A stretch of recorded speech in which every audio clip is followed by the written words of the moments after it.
Hey there. Here's some of you might be having a bit of trouble. Finite resources, not knowing how to defend yourself, village getting wiped out. I got a few tips for you.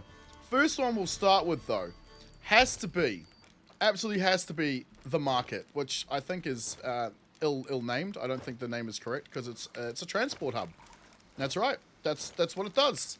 So if you start to notice your mine's running out or you can't seem to get the hardwood you need, you're going to need to go further out to get it. And that's going to be a bit of a hassle, especially considering travel time. They're going to walk out there, walk back. So a couple little things about that. One, roads. These things here.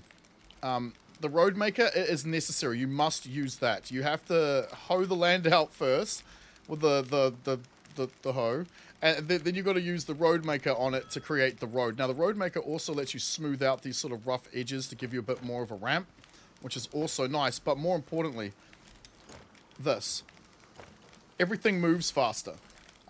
Mostly because you use about 10% of the stamina you normally would. Look at the stamina bar. Look how slowly that drops. Now, it'll take you probably an hour or two to make the road out to your mine. Look at that in comparison to this. So to get all the way out to your mine, it might take you an hour or two to make that road. It can be rather long. Your characters, your NPCs, your villagers, they will use it to do things. To get the resources back home from your mine, what we're going to do is I'll fly out there. I'll call in the power of the raven. Yeah, call in the power of the raven. I'll fly out there, and hopefully it'll be morning by the time we get there. And I'll show you how that works at that end. Then I'll bring you back and show you how to set it up, just so you get a bit of context of how it works. One quick thing while I'm running out there, you'll notice that the other AI will also use the road too. The bunnies, the deer, well, if you can even call them deer, they'll also use the road. Not just them, but the enemies as well. So they're a good spot to put patrol markers, but we'll get to that shortly. I guess a bit of a follow-on from that last look at that is you're the fastest entity in the game, it seems, as most of these things cannot outrun you. If you're holding down shift, you will catch... Oh, look at that. We're here already, and we barely used up the stamina bar getting all the way out here. Now this location is the furthest mine location I think that'll ever be in my game. We'll get round to how I work that out in a sec too. So out here we have a warehouse that is storing some raw food, just in case I want to put some raw food guys out here. It has a water barrel so that the people that live out here can get water. It's got stone storage as well as bloom. Now it's not bloom, I've set it to iron ore only, so they don't bring bloom from the home and bring it back out here. We want every material in here to head back home, including sticks, and yes, well, more ore, because there's a lot of it out here. Now, I'm also using this location as a way of getting these hardwood trees and ship them back too. So we've got storage for those in here as well. And food. Now, the food has to be shipped from the village back out to this outpost. So I'll show you how to set that up as well.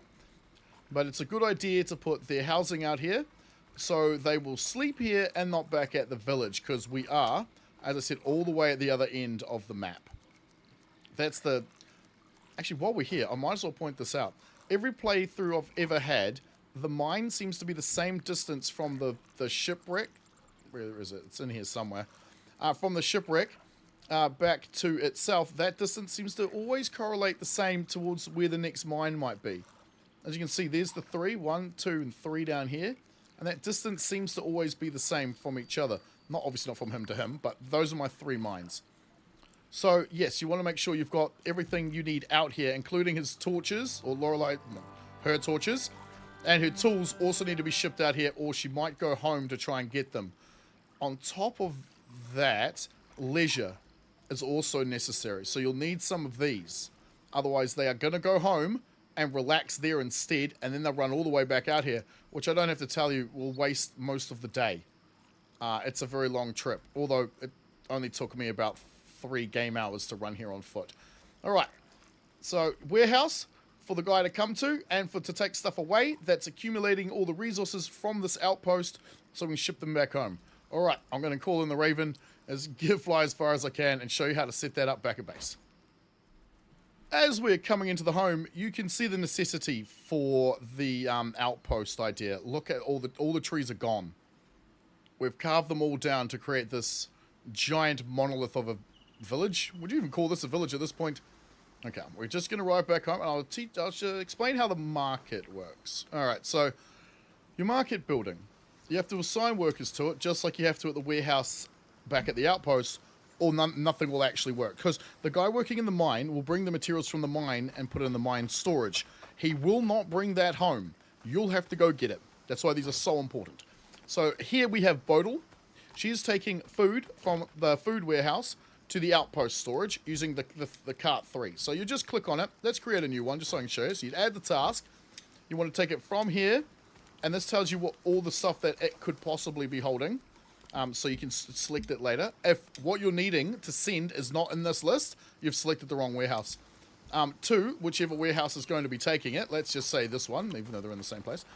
And then you need to select the worker. Whichever one it is, that's one of the workers that's associated with this place. Confirm. And then you select what cart they're going to use. They already have a cart given to them. And then you select the item. Now, it's only going to show you the items that are available in both warehouses. From my testing, if I was trying to send iron ore from here to a warehouse that doesn't have iron ore, it will not show up in the list. So, it's only what both warehouses have and can contain. And then you just select how much you want to move. It just fills up the cart. And you just hit confirm. And it saves it for you. Now, in this case, we have Bodil taking the food out to the outpost. And then in return, she's bringing back half a cart of iron ore. Because sometimes I'm dropping off the bloodstone here for her to bring back too. And some hardwood. Since we really don't... At this point, 91 villages, 170 days. I do not need all that much anymore. Most things just work now. Speaking of working, however, at the end of their shift, when they are finished for the day, when they hit their leisure time, they just might drop the cart or the sled, whichever one they're using, right where they are, and then go all the way back to their home. I would rather them not do that, but that seems to be how that works at the moment. It doesn't seem to always happen, but it all depends on where their leisure time ends. So you may have to schedule their time in here to balance it out correctly. Alright, that's the market outpost. Hope that helps with your resources and you can build a nice big village. That's wonderful. I'll pass you off to Ragnar now and he can teach you some combat things. Village getting wiped out by a bear, getting destroyed by an invasion, or even just a blood moon, and hopefully not smokers. Well, let me show you the best tower, the best wall, the best defensive structure you can build in the game. It is called a cottage. That's right, a cottage. You go put your cottages out on the edges of your village like this. You see them? See them? You see them? You see them? Yep. All around the outside of the village. Not on the inside or in the back where most of us would probably put them, but you put them on the outside. And when you're under attack, when a blood moon spawns, or in this case we have an invasion marker up around here somewhere, when that spawns in, all the bad guys will run generally in a straight line straight to your base. Ignore the road, we'll get to that in a second. They'll run straight into your base, aiming for the Odin Eye. At least we believe it's the Eye of Odin they're aiming for. But as they come near, if they spot you, they'll target you instead. And all you have to do is run into here, while all your people are in there sleeping, or just stand next to it. And when they swing, roll out of the way, they'll hit the building, everyone will come out and slaughter them. Hopefully I'll put some footage there to show you. Because, yes, you don't need a tower or any of that stuff. Barracks are helpful for patrols. Now, the other cheese way, hopefully I'll put some footage here for that too when the invasion starts, is you build a road outside your base. Out here somewhere. Doesn't really matter where it goes. It can even just be going this far. When the invasion kicks in, they'll beeline it to the road and then run down the road. So you only ever need to put a patrol marker on the road right in front of your base, and that's where all the fighting will happen.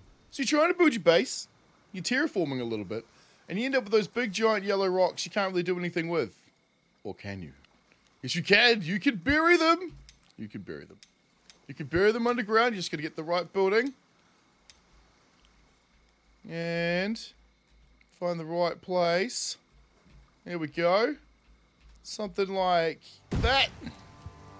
And goodbye, rock. Now, if I didn't have that building there, that barracks, we would be able to put it over the top of it and completely delete it. Then you can just delete this thing. Yeah, woohoo! Good. Also, this thing. See these big, giant, stupid rock things? Yeah, normally you can't do this, can you? No. Normally you cannot build on top of it. Nope. Can't terraform on top of it.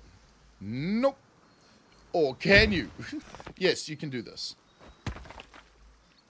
Do it like this. Also, again, bear in mind that if you completely cover that rock, it just might pop up and sit on top of this. So bear that in mind. Leave a little bit of it exposed, perhaps. Another useful tip. Hope that helped.